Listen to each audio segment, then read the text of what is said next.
Welcome back to Pharmacy Tech Mastery. In this lesson, we're learning how to calculate IV flow rates and infusion times, a must-have skill for hospital and compounding pharmacy technicians. In fourth therapy, precision is critical. Too fast, and you risk overdose or fluid overload. Too slow, and the patient may not get the treatment in time. That's why pharmacy techs must calculate the right rate every time.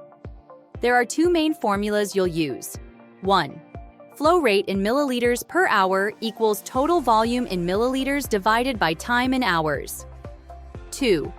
Flow rate in GTT per minute equals the product of total volume and drop factor divided by time in minutes.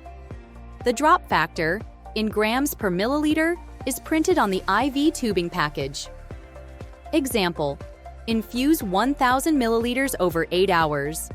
1,000 divided by 8 equals 125 milliliters per hour. Example: infuse 1,000 milliliters over 8 hours. Drop factor 15 drops per milliliter. Step 1.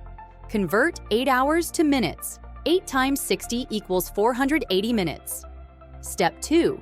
1,000 times 15 divided by 480 equals 31.25.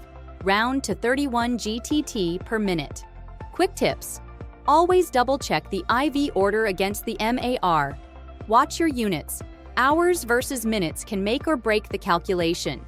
Round GTT per minute to the nearest whole number. Your turn. 1. Infuse 500 milliliters over 4 hours. What's the milliliters per hour? Second, same order with a drop factor of 20 GTT per milliliter. What's the GTT per minute? Pause now, then check your answers. 1. 500 divided by 4 equals 125 milliliters per hour. 3. 500 x 20 divided by 240 equals 41.7. Round to 42 GTT per minute.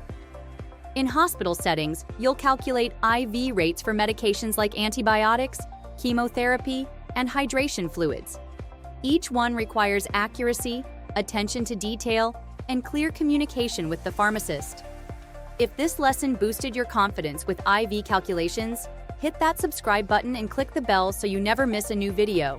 More pharmacy tech tips are on the way to help you excel in your career. See you in the next lesson.